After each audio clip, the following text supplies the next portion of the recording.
নমস্কার। আজকে আলোচনা করব অবসেসিভ কম্পালসিভ ডিসঅর্ডার নিয়ে। বাংলাতে এটাকে অনেক সময় সূচিবায়ী বলা হয়। বলবার আগে আমি ভাবছিলাম যে এমন কি কেউ আছে যেটা এটার কথা শোনেনি বা এটা সম্বন্ধে জানে না, কেননা এটা বেশ কমন কন্ডিশন বা মেন্টাল ইলনেস। আমাদের দেশে এটা কমন মেন্টাল ইলনেসের মধ্যে পড়ে। সূচিবায়ী বা অবসেসিভ কম্পালসিভ ডিসঅর্ডার যদি একটু আমরা ভেবে দেখি, সিনেমা থেকে শুরু করে নিজেদের আত্মীয় স্বজনের মধ্যে, বিশেষ করে মহিলা বয়স্কদের মধ্যে কিন্তু অনেক দেখেছি। আমরা বলি না, ধোয়াধুয়ির বাতিক আছে, পরিষ্কারের বাতিক আছে, বা বড্ড গুছিয়ে রাখার বাতিক আছে। ওই বাতিক ব্যাপারগুলোই প্রবাবলি অবসেশনকেই বলা হয়ে থাকে। অবসেসিভ কম্পালসিভ ডিসঅর্ডার আলোচনা করতে গিয়ে আমি আগে আলোচনা করে নিই অবসেশন কাকে বলে আর কম্পালশন কাকে বলে। অবসেশন একটা চিন্তা যেটা মাথার মধ্যে আমাদের ইচ্ছার বিরুদ্ধে আসতে থাকে বারবার। হঠাৎ মনে হলে যে আমার হাতটা নোংরা, তো বেশ আচ্ছা নোংরা, একবার ধুয়ে নিলাম, আবার মাথায় চিন্তা হলো না এখনও নোংরা আছে, আবার ধুয়ে নিলাম। এই যে চিন্তাটা বারবার আসছে, এটাই অবসেশন। আর সেটাকে নিরাময়ের জন্য, যদিও সাময়িক নিরাময়ের জন্য এই যে হাতটা ধুচ্ছি বারবার, এইটা কম্পালশন। এটা কীরকম হতে পারে যে মনে হলো দরজায় তালাটা দিয়েছি, তারপর সত্যিই দিয়েছি, আরেকবার দেখি তো। যদি প্রশ্ন করেন নিজেকে সেই মুহূর্তে, তাহলে দেখবেন যে দিয়েছি, কিন্তু মনটা খুঁতখুত করছে, একটু দেখে আচ্ছা দেখে নিই। একবার দেখলাম, মনে শান্তি এলো না, দুবার দেখলাম, এরকম করতে করতে 10 বার 12 বার দেখা হয়ে গেল। আমরা রুগীদের কাছে শুনি সকাল 9টায় বাড়ি থেকে বেরোতে চায়, কিন্তু এই সব করে এই কম্পালসিভ অ্যাক্টগুলো এতটা দেরি করে দেয় যে 11টার আগে বেরোতে পারলো না। কাজের কতটা সমস্যা তৈরি হয়। বা ধোয়াধুয়ি পরিষ্কারের বাতিকটা এত দূর চলে গেছে, এতবার ধুতে হচ্ছে, এত কিছু করতে হচ্ছে যে হাতের মধ্যে চর্মরোগ তৈরি হয়ে গেল। এই জায়গায় চলে যায় অবসেসিভ কম্পালসিভ ডিসঅর্ডার। এবং সেই জন্য যখন জিনিসটা, যে কোনো অন্যান্য অসুখের মতোই, যখন জিনিসটা মানুষটাকে কষ্ট দেয় নিরন্তর এবং তার সামাজিক বা তার কাজের জায়গায় ডিস্টারবেন্স তৈরি করে, তখন চিকিৎসার প্রশ্ন আসে। আমি চিকিৎসায় একটু পরে আসছি। কীরকম হয় অবসেশনগুলো সবসময় যে একটা চিন্তার মতো আসে তা কিন্তু নয়। যে হাতে বোধহয় ময়লা আছে, বা ক্যালেন্ডারটা ঝুলছে, ওটা বোধহয় ঠিক সোজা হয়ে ঝুলছে না, একটু বেঁকে আছে, ওটাকে ঠিক করি। বা মনে হচ্ছে দরজাটা লাগিয়েছি তো একটু দেখে আসি, এইগুলো চিন্তার মধ্যে আসলো। তেমনি আরেকটা আসে যেটা মনের মধ্যে না চিত্রর মতো ভেসে ওঠে, ফ্ল্যাশিং ইমেজ। সেরকম কোনো একদিন রাস্তায় আস্তে আস্তে হয়তো কোনো একটা মৃতদেহ দেখেছিল কেউ, সেটাই বারবার চলে আসছে। এবার সমস্যা হচ্ছে যখন খেতে বসেছে তখন যদি মনের মধ্যে সেই ছবিটা বারবার আসে, তখন আর খেতে ইচ্ছা করে না। আরও একটা জিনিস যেটা খুব কমনলি হয়, ধর্মবিরোধী চিন্তা, ইংরেজিতে যেটাকে ব্লাসফেমাস থট বলে। যে ঠাকুরকে মালা পরাতে যাচ্ছে, হঠাৎ মনের মধ্যে চিত্র ভেসে উঠল যে ঠাকুরকে আমি জুতোর মালা পরাতে যাচ্ছি। বা একজন মুসলমান ধর্মাবলম্বী, তিনি নামাজ পড়তে যাবেন, তখন মনে হলো যে একটা আমি খারাপ কিছু করছি, যে জিনিস খাবার নয় সেই জিনিসটা আমি বসে খাচ্ছি, এরকম একটা চিত্র ভেসে উঠল। এগুলো মনকে কষ্ট দেয় অনেক বেশি। তাহলে চিন্তার মতো একটা এলো যে মনের মধ্যে চিত্র ভেসে ওঠা, এটাকে অবসেসিভ ইমেজারিজ বলে। তেমনি ইম্পালস হয়, ছাদে গেলাম, হঠাৎ মনে হচ্ছে আমি ঝাঁপ দিয়ে দেবো না তো। সিলিং ফ্যান দেখে মনে হলো আমি হঠাৎ দড়ি বেঁধে ওটার থেকে ঝুলে পড়বো না তো। এটা হচ্ছে ইম্পালস। হঠাৎ করে মনে হচ্ছে এটা আমি করে ফেলবো না তো। Obsessive impulse. সেরকম ভয়ের জিনিসও থাকে। একটা ঘরে ঢুকে মনে হচ্ছে এই ঘরে ইঁদুর নেই তো,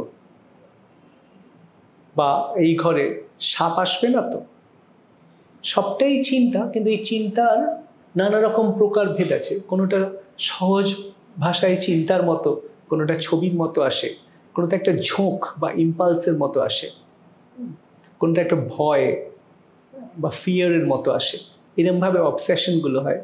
মিলিয়ে কম্পালসিভ অ্যাক্টগুলো ওই রকমভাবে হয়। যদি মনের মধ্যে চিন্তা আসে যে আমার হাত নোংরা বা আমার কাপড়টা নোংরা, সেটা হবে বারবার সে ধোবে, তো সেটা হয়ে গেল ইংরেজিতে কম্পালসিভ ওয়াশিং। দরজা বন্ধ আছে কিনা চেক করছে বারবার, কম্পালসিভ চেকিং। তো এরকমভাবে কম্পালশনও কী অবসেশন আছে তার মতো করে কম্পালশনও পরপর আসতে থাকে। অসুখটা এইভাবে যে শুরু হয় মহিলাদের একটু বেশি হয় পুরুষদের থেকে, অল্প বয়সে মানে মোটামুটি 20 থেকে 35 এইরকম বয়সেই সাধারণত অসুখটা আসে, আরও আগেও আসতে পারে এবং আবার লেট এজে বা বয়স হয়ে যাওয়ার পর সেরকম সময়ও আসতে পারে। সাধারণত এই 15 থেকে 35 বছর বয়সে মহিলাদের একটু বেশি হয় ছেলেদের মানে পুরুষদের থেকে। এইটা হয়, যেটা ইম্পর্টেন্ট সেটা হচ্ছে যে রোগী সে কিন্তু জানে এটা অস্বাভাবিক এবং সেটা তাকে বেশ মানসিক পীড়া দিতে থাকে যে কেন এরকম হলো ডাক্তারবাবু আমার, আমি তো জানি আমার হাত এতবার ধোয়ার দরকার নেই, তবু আমি না ধুয়ে পারি না, এই করতে গিয়ে অফিসে দেরি হয়, অফিসে আমার প্রমোশন হচ্ছে না, বা এই করতে গিয়ে বাড়িতে অশান্তি হয়, এতবার কাপড় কাচতে গিয়ে এত সময় নষ্ট হয়, এত জল নষ্ট হয়। এমন আছে অনেক নানা রকম উদাহরণ আমরা দেখেছি আমাদের কর্মজীবনে, যে এক্সট্রা করে জল কিনতে হচ্ছে কর্পোরেশনের কাছ থেকে, এত তার কাপড় কাচা হচ্ছে। হাতে চর্মরোগের কথা বলছিলাম একটু আগে, বাড়ি থেকে আলাদা হয়ে যেতে হয়েছে এই একা সারাদিন ধরে পরিষ্কার পরিচ্ছন্নতা নিয়ে থাকবে বলে, কারোর বাড়িতে যেতে পারে না, কারোর সাথে মিশতে পারে না। তো এটার কনসিকোয়েন্সেস মারাত্মক অবধি হতে পারে।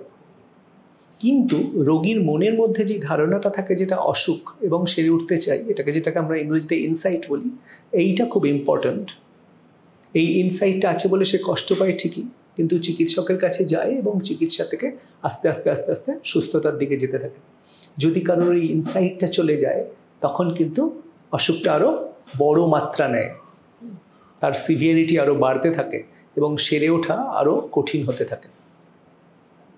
এবার এই অবসেসিভ কম্পালসিভ ডিসঅর্ডার বা সূচিবাই যেটার কথা বলছিলাম, এটার চিকিৎসা কী করে করা যায় সেটায় আসি।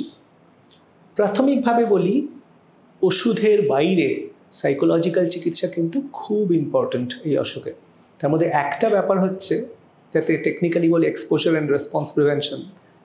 সহজ করে যদি বলা হয় একটু অবিশ্বাস্য লাগবে যে কারোর মনে হচ্ছে হাতে ময়লা আছে, আমি হাতটা ধোবো, হাতটা কোনো ময়লার মধ্যে লাগানোর পর তাকে বলা হবে হাত আপনি ধোবেন না, আটকে রাখা হলো, মন তো তার খুব ছটপট করবে।